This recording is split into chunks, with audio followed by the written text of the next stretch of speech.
Hvis vi skal ud til en investor, altså hvis jeg skal stå til en bestyrelse, det kan jeg bare ikke vide en kode, der knækker. Fordi så siger de bare, at dit produkt er dyrt. Skal jeg kommentere med sådan lidt små ting? Altså, digital services, ikke også? Det lyder som noget, ikke skal lære godt. Det lyder som service. Det kan vi ikke lide. Fuck mand, hvor længe kan man blive ved med at være for tidlig på den? Altså, det fatter jeg simpelthen ikke. Denne serie er præsenteret af Economic. Og hvorfor så det? Jo, fordi vi i Go Little, ja faktisk før Go Little overhovedet blev til Go Little, har brugt Economic til at holde styr på noget af det, jeg hader allermest, nemlig tal og regnskaber. Noget af det, der for eksempel virkelig kan give mig dårlige nerver, ja, det er momsregnskabet. Fordi jeg altid har syntes, det har været sådan lidt uforudsigelig en størrelse at finde ud af, hvor meget vi egentlig skal betale i moms. Men jeg har så fundet ud af, at jeg med et tryk på en knap i Economic hele tiden kan følge med i, hvor meget moms de egentlig skylder. Og så er der lidt mere ro på mine nerver end ellers.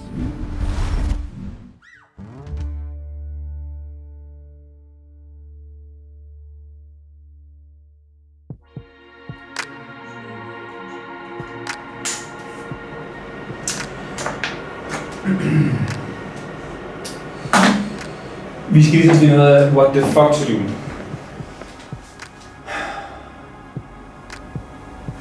Hold da kæft. Det er noget lort. Der er krisemøde. Jeg har lovet investorerne at tredoble antallet af brugere på Go Little. Men efter en lang periode med massiv vækst, er brugertallet nu ikke bare stagneret. Det falder. Og jeg ved ikke hvorfor. Alt muligt Astrid er den første, der bliver indviet i problemerne og frustrationerne. Hvis vi skal ud til en investor, altså hvis jeg skal stå til en bestyrelse, det kan jeg bare ikke vide en kode, der knækker. Fordi så siger de bare, at dit produkt er dyrt. Hvad er vigtigst lige nu i forhold til at få den der kode til at vinde? Jeg skal til bestyrelsesmøde om lidt over en uge. Der skal den være vendt igen på en eller anden måde. Der skal man kunne se den gå opad. Så man ikke bliver den at falde. Jeg skal kunne komme tilbage til dem og sige, vi har løst det, vi er på vej ud. Det skal vi finde ud af, hvordan vi gør. Og vi skal sammen finde ud af, hvad er det, der skal til. Så vi skal med mig til at lave en kæmpe turnaround. Vi har altså 1,5 måned. Det her skal være en learning af. Når vi bliver ramt på tiden og presset af alle andre steder, så kan du læse det direkte der. Det her skal vi løse, og det skal vi fucking løse, og vi skal nok løse. For det kan vi godt. Og det er vi dygtige nok til. Så det skal vi finde ud af, hvordan vi gør. Og det skal ske hurtigt. For jeg skal snart til Silicon Valley for at pitche Go Little. Og derfor har jeg skrevet til Heini, der er stifter af Vivino, verdens største vinapp. Heini er ekspert i at pitche. Han har rejst 350 millioner i kapital. Og nu har han heldigvis sagt ja til at hjælpe med at gøre mig og mit pitch klar til USA. Hej Heini. Hej, gør det Og tak fordi at du har tid med os. Det er mega fedt. Jeg har shorts på, jeg tager det og slapper. Det lovede jeg, da jeg også havde jo. Har du været på det? Inden mødet har jeg sendt Heini mit pitch deck, hvor jeg pitcher vores 2 produkter, Go Little og Mambeno, og visionen om at blive en samlende hub for børnefamilier med flere vertikaler. Jeg taler lige lidt lavt, fordi det er tidligere om morgenen, og resten af familien de sover stadig. Men jeg har lige fået svar på mail fra Heini, som har set mit pitch deck. Og det var ikke lige skabet. Han starter for eksempel bare med at skrive: You have to know your strategy. Don't send this pitch to investors. Og så fortsætter han. Slide 1-6. There's ret mange slides. I think the approach is way too broad. We are trying to be everything for everybody, even solve all their problems. 11. Good, but show me the product. Slide 12. Too many numbers. Remove half of them or just round. Slide 13. Og så slutter han. I know you've heard this before and I'm not sure how to fix it, but it is confusing that there are 2 brands, Mambeno and Go Little. Maybe it should be Go Little Meal Planning and Go Little Guide. Som du kan høre, er der plads til forbedring. Så op til mit møde med Heini har jeg lavet pitchdækket fuldkommen om. Og blandt andet omdøbt Go Little til Go Little Guide og Mambeno til Go Little Eats. så man forhåbentlig forstår, at der er tale om én forretning med samme mission: at gøre livet lettere for børnefamilier. Velkommen i Kaos. Tak. Det er Jacob, der styrer vores salg. Kaffe eller kold, eller ingenting? Jeg tænker lidt kaffe. Ja, det er jeg så glad for, at du siger, fordi vi har jo... Det kan godt tage kvarter, inden vi får noget kaffe ud af den der. Hvad siger du? Det kan godt tage kvarter, inden vi får kaffe ud af den. Vi er jo på... Man kan sige, det kan godt være, at vi er sloppy eller hvad andet. Lige på kaffemaskinen, der er det ret godt med. Og vi lægger ud med et smukt eksempel på forskellen mellem en wannabe-iværksætter og en rigtig entreprenør. Hvornår skal du ud og rejse? Det skal vi den 2. september. Der tænker du ferie eller Silicon Valley? Du ved, rejse penge. Når jeg siger rejse, så er det rejse penge. Rejse penge, okay. Det er fordi, jeg tænker Silicon Valley. Det er jo for mig, at skal rejse. Det er rigtigt, ja. Det er så godt. Nej, jeg skal rejse penge. Det skal vi nu. 2. september, det er fandme præcist. Yes. Ja, der skal jeg rejse penge. Nej, vi skal faktisk... Jamen, det skal vi nu. Okay. Så... Hvad har vi rundt med til? Hvis vi er heldige, har vi måske til slutåret. Det er fint. Er det fint? Ja, det er okay. Altså, det gør hvor meget jeg skal rejse. Altså, vi skal rejse en... Altså, det er jo vores første seed-år, det er sådan et sted om en €1 million plus, ikke? Okay. Men det ved jeg ikke, om det er meget eller lidt, eller... Nej, det lyder... Altså, det lyder meget rigtigt. Ja. Så det er ligesom første slide. Det er det, vi er. Skal jeg kommentere med sammen på lidt små ting? Altså, digital services, ikke også? Det lyder som noget ikke er skalerbart. Det lyder som service. Det kan vi ikke lide. Okay. Fordi det er ikke skalerbart. Det er en lille ting. Altså. Så hvad skal det hedde i stedet for? Ja, det er jeg ikke helt klar over, men det handler om, at det skal være productized. Det skal være produkter, der kan skaleres, og digital service, det lyder som noget, som er en servicevirksomhed. Vil du selv læse? Ja, du må også godt gøre. Okay. Family life swim, have parents spend less than an hour a day of quality time with their children. Go Little, bring back family time. Ja. Go Little Eats. Danmarks, og der mangler ligesom en eller anden bro, der måske hedder, at vi har 2 services, eller vi har... og hvordan du får dem til at hænge sammen. Ja, så der mangler lidt slide inden det her, ikke? Ja. Så vi siger, at vi har 2 services in the market. De på en eller anden måde dækker 2 forskellige behov i en familie. Noget derhjemme og noget ude, tænker jeg. Yes. Ikke? Go Little is Denmark's #1 subscription-based meal plan and recipe services for families. Go Little Eats, bring back dinner time. Så det er det produktet, det vil gøre det plan, order og cook. Yes. Så plan, families receive a new meal plan every week. They can plan next week's meals from the couch, change recipes and add family to-dos. Order. Du kunne eventuelt binde noget family time ind der, et eller andet together, et eller andet, i cook-delen der. Ja. Yes. Ja, fordi det, altså det vi jo gerne vil, det er jo, vi vil jo faktisk gerne, altså det der bring back dinner time, at man faktisk laver hjemmelavet mad, men det kan ikke være skide besværligt, og man sætter sig ned sammen og spiser en måltid. Yes. Du ved godt, at i USA, der gør man ikke det nok overhovedet. Altså der er tydelige kulturforskelle. Jamen det er bare vildt at se, nu har vi nogle kærester, der kommer tæt på og sådan noget. De går rundt og spiser hele tiden alle sammen, og de sætter sig aldrig med at spise sammen. Og vi har holdt meget fast i det. Jamen vi spiser nogle 6 eller nogle 7, og så sidder vi sammen og så taler vi sammen. Og det er ikke nogen, der bliver tvunget noget som helst, det er noget, vi sætter meget stor pris på altså. Og det er ikke noget, man gør ret meget i USA. No. Families love Go Little Eats. 84% of Go Little Eats families save time on shopping and cooking. 87% of Go Little Eats families eat more varied than before. And 98% of all Go Little Eats families will recommend Go Little Eats to other families. Det er fedt, hva'? Du havde ikke aktiv. Har du ongoing, altså betalt du bruger per måned over tid? Det har du ikke noget der. Ja. Nej, det var det, du synes var for flad, tror jeg nok. Ja, præcis, men det må man så arbejde med, indtil den ikke er flad mere. Ja, vi mangler likviditet til at skalere. Ja, det forstår jeg. Det er lidt barsk. Så det er det, der er skide svært for mig at sidde og synes, at jeg har en god case. Jeg kan bare sige, jamen jeg skalerer jo ikke. Så bare klart, at tallene for apps er jo også sådan lidt barske. Altså, vores tal er jo, at af måned 2 er der 50% tilbage, og 12 måneder er der 20% tilbage. Det er bare sådan der. Ja. 20% efter et år er rigtig godt. 15% er fint, under 10% det er noget lort. Så du skal altså prøve at retain i stedet for 20% på den lange bane. Hvis du gør det, så er det fint. Det der sker med vores tal, ikke også? Det er, vi piker jo Q4. Ja, juli. Præcis. Så vi kører relativt flat, hvis det her det er starten af året, ikke også? Så kører jeg flat, og så begynder jeg at gå opad her, ikke også? Og så kører det aggressivt herop til. Og så går det ned igen. Men når det så går ned igen, så er vi på et nyt niveau. Og det er mønster følger hele tiden. Så nu er vi på et nyt niveau her, og så kører vi igen. Okay. Og så sådan ned. Og så et nyt niveau igen, ikke også?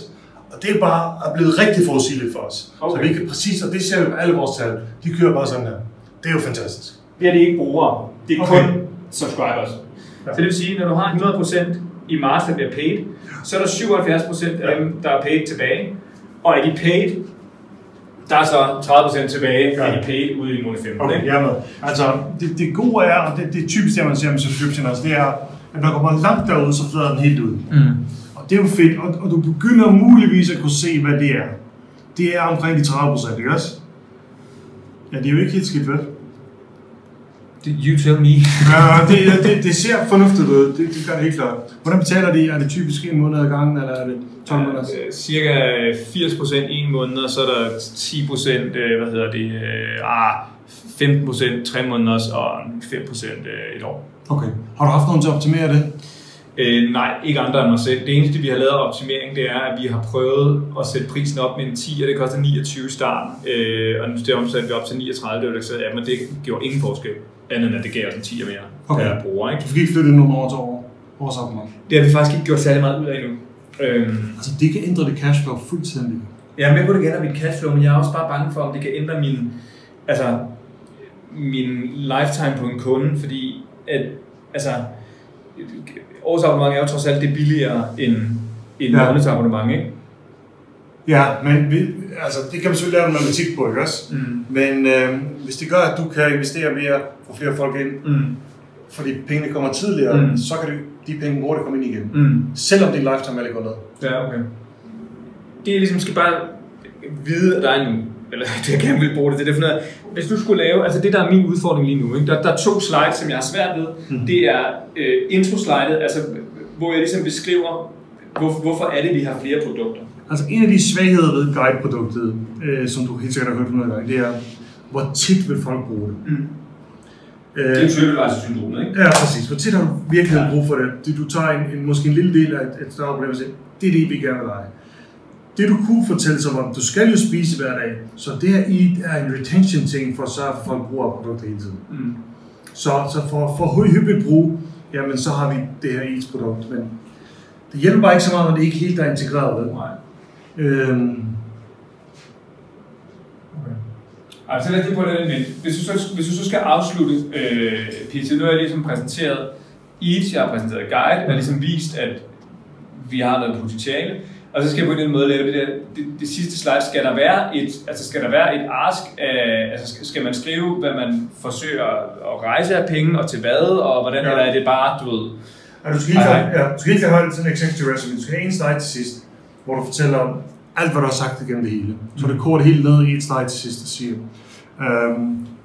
du må gerne sige, hvad du vil have, du siger ikke til hvor meget. Okay. Du siger, at vi er i gang med at rejse det og det, og du snakker aldrig valuation i sådan et dæk her. Okay. Og hvad siger man, når de spørger så? Fordi den har jeg bare ikke sådan lige nu, for eksempel. Nej, altså, man siger jo så lidt som muligt.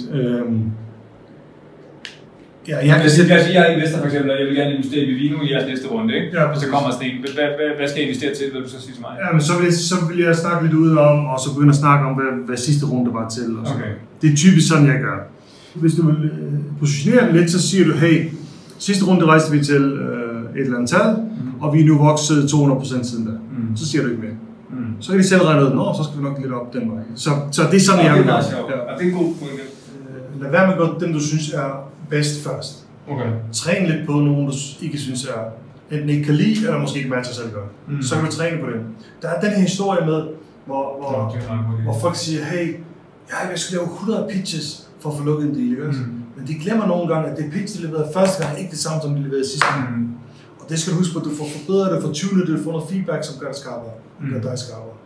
Så du kan godt træne på nogen. Så nu ved de altså, om den du ringer først, så det ved du ikke have. Men det er en god ting lige at få trænet lidt. Prøv hele tiden tænke over, hvem du står overfor. Prøv hele tiden tænke over, hvor lidt tid de har til dig. Og hvor hurtigt du skal kunne forklare det. Så tag en inden for gaden, og så kunne forklare det dem til at sige, fuck, det her det vil jeg gerne. Ja, okay. der bliver det nødt til at være meget klar. Jeg synes, det er meget bedre nu. Okay. Den største ting, jeg måske savner, det er, hvordan fanden får de her to gift med hinanden. Ja. Så det giver fuldstændig knivskarp mening. Det der bekymrer mig mest, det er, det jeg også fik sagt om nogle af de store ting, det er, at det er en lille forretning nu, der vil rigtig meget. Også på samme tid. Og det bekymrer mig en lille smule. Men det bliver jeg ikke glad for at høre, jeg er ked af det. Men har du tænkt over, hvor stor en succes madplanen er i sig selv? Har du tænkt over at sige, ved du hvad, det her, det er virkelig godt, det er det her, vi rigtig skal satse på? Ja, nej. Altså ja, det har jeg. Og alt afhængig af, hvem jeg taler med, så er det er jo sådan... Og så slutter vi, hvor vi begyndte. Med at Heini ikke forstår, hvorfor jeg ikke bare fokuserer på én ting. Et produkt. Mambeno. Men jeg tror bare stadig på visionen om at udvikle flere produkter og vertikaler til samme målgruppe. For lykkes vi med det, ja, så har vi bare ikke ét, men måske 2, 3 og 4 succesfulde produkter, der kan levere brugere til hinanden på tværs. Jeg skal bare lige have fundet ud af, hvordan jeg forklarer det, så andre forstår det. Det var fornøjelse. Tusind tak for, det var virkelig pænt af dig. Hils Per. Ja, tak, det siger jeg. Ha' det godt. Hej. Hej. Og nyd ferie. Ja, tak. Ses. Hej. Hvad så, Morten? Det krammer. Var det upassende at kramme? Nej, det var perfekt. Det var ligesom, det var sådan... Det ved man aldrig helt, om det er... Var han ikke det? Han var bedst frik, Per. Men hey, vi var da ikke helt off. Nej, det var skide godt. Jeg har altid pizza 45 af under armen, og hvad hedder det? Sådan skal det være. Jamen, jeg kan også tale for hurtigt, og jeg bliver nervøs, og jeg bliver alt muligt. Se noget ved orden. Ja. Men det er vildt at sidde med nogle af de der mennesker, som bare sådan, bare lige sådan nailer den og siger, at skulle vi gøre det her, brug det ord i stedet for det her, ikke? Og... Men altså, det er bare ret sjovt at se det første pitch, som jeg har sendt til ham. Altså, som jeg synes var okay godt, ikke?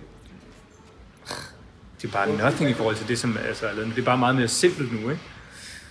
Så, og jeg kan godt se, hvis jeg ligesom kan få gjort det på alle, altså hele vejen igennem, ikke? Kan det altså blive ret fedt. Jeg siger, det bliver allerede nervøs over det der med at skulle ud og det er bare så sindssygt et game, ikke? Det der med, at altså, han har jo rejst noget 350 millioner eller sådan noget, ikke? Jeg tror ikke, han er bange for at tabe den. Altså, men de vækster også hele tiden.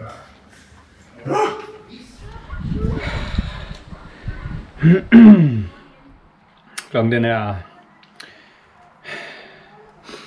17:18, og jeg er lige ved at løbe. Altså, jeg skal lige åbne min telefon, og så er der kommet en mail fra en potentiel investor, en venturekapitalfond.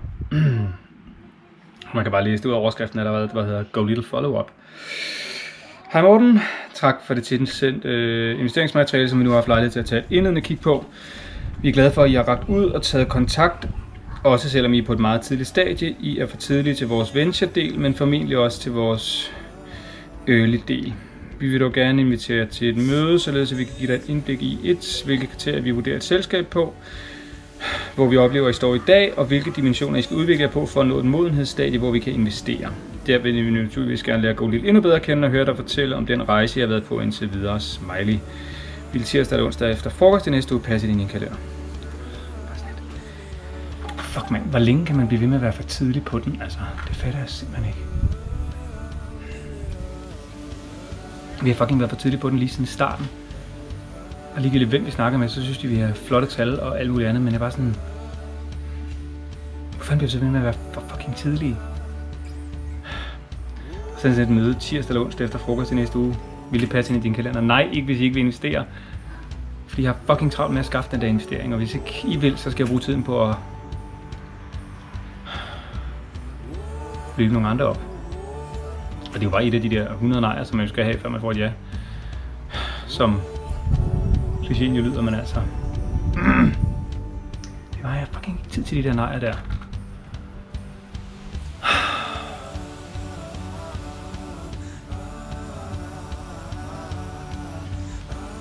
Men omvendt skal jo også bare...